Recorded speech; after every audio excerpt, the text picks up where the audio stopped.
कर्सियांग एक छोटा सा हिल स्टेशन जो दार्जिलिंग में आता है। यहाँ का मौसम 12 महीने सुहाना रहता है, जो सैलानियों को अपनी ओर खींचता है।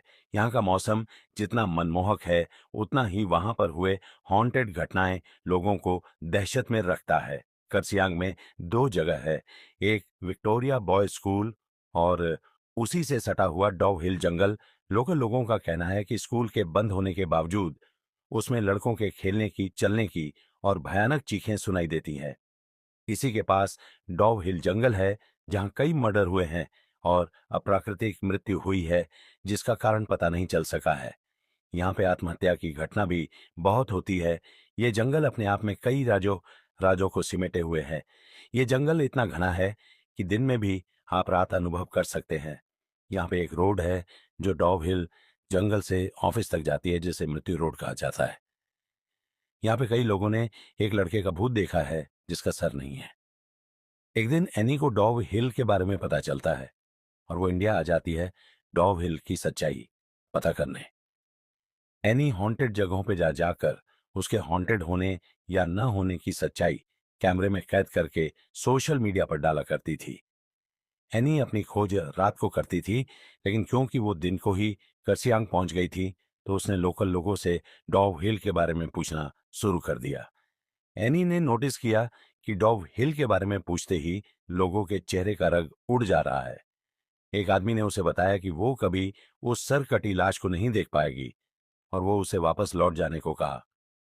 यह सब सुनकर एनी होटल चली गई और जैसे ही शाम हुई, एनी निकल पड़ी दिल्ली, लोगों के बताए हुए मृत्यु रोड पर अपनी कैमरा लेकर। अचानक से ठंड बढ़ने लगी। एनी अपने कैमरे में उस जगह के बारे में बताते हुए आगे चल रही थी कि उसका पैर किसी चीज से टकराया और वो गिर पड़ी। एनी को लगा वो शायद रास्ते में पड़ी हुई किसी लकड़ी या पत्थर से टकराई होगी, लेकिन वो जैसे ही उठकर पीछे मुड़ी तो उसने देखा उसके पैर किसी पत्थर से नहीं बल्कि किसी के पैर से टकराया है। और देखते ही देखते वो पैर जंगल के अंदर चली गया, जैसे कि किसी ने उसे खींच के जंगल के अंदर ले गया। एनी इतना तो समझ गई कि डॉव हिल को हंटेड होने का जो तुकमा मिला है वो सच है।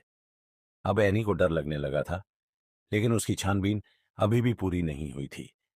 किसी तरह हिम्मत जुटाकर वो मृत्यु रोड पर आगे बढ़ती रही। अचानक एनी के सामने से एक बूढ़ी औरत रोड पार करके जंगल में चली गई। एनी भी चुपचाप बिना कोई आवाज किए उस औरत के पीछे चलने लगी। वो सब कैमरे में कैद कर रही थी। चलते चलते उसे ऐसा महसूस हो रही थी कि कोई उसकी पीछा कर रहा है। अचानक उसकी कानों में आवाज आई, एनी वापस चले जाओ। ये सुनते ही एनी की रोंगटे खड़ी हो गए, लेकिन उसे तलाश थी उस सर कटे आदमी की। इसलिए उसने किसी तरह हिम्मत करके और थोड़ी दूर जाने का फैसला किया।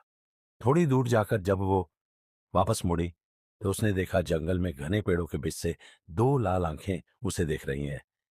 ये देखकर एनी जोर से चिल्लाई और भागने लगी। भागते भागते उसकी कानों में अजीब अजीब सी आवाजें गूंजने लगी। कभी किसी की रोने की आवाज, तो कभी हंसने की।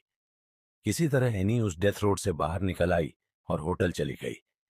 इतना सब कुछ होने के बाद भी एनी को इस बात की तसल्ली थी कि उसने ये सब कुछ अपने कैमरे में कैद कर लिया है। उस रात एनी अपने कैमरे को टेबल पर रखकर सो गई।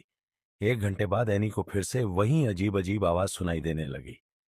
जब उसने आंख खोली, तो देखा वो सर कटा बुत उसके सामने खड़े डाला था और उसने हाथ में कैमरा पकड़ रखा था। देखते ही देखते कैमरे में आग लग गई और एनी के सामने ही कैमरा जल के राख हो गया और तभी वो भूत एनी के सामने से गायब हो गया। ये सब देखकर एनी बेहोश हो गई। सुबह होटल वालों ने उसे उठाया। जब वो होटल वालों को पूरी बात बताई, तो सबने उस पर विश्वास कर लिया। लेकिन जब ये बातें उसने सोशल मीडिया पर बताई, तो किसी किसी ने उस पर विश्वास किया और किसी किसी ने इसे झूठी कहानी बताई। सच्चाई चाहे जो भी हो, लेकिन आज भी डॉव हिल एक रहस्य है। एनी ने अपनी रिपोर्ट में लिखा कि डॉव हिल के जंगल और विक्टोरिया बॉयज हाई स्कूल से जुड़ी घटनाएं केवल कहानियां नहीं हैं, बल्कि इनमें कुछ सच्चाई भी है। हालांकि इन घटनाओं का वैज्ञानिक प्रमाण नहीं है, लेकिन स्थानीय लोगों के अनुभव और एनी की खुद की घटनाएं इस ओर इशारा करती हैं कि डॉव हिल में कुछ रहस्यमय जरूर है। दोस्तों, आपको आज की कहानी कैसी लगी? कमेंट में ज़रूर बताएं और वीडियो को लाइक करें। चैनल पर नए हैं तो चैनल को सब्सक्राइब करें ताकि ऐसी मज़ेदार कहानियाँ आपको मिलती रहे। Thank you.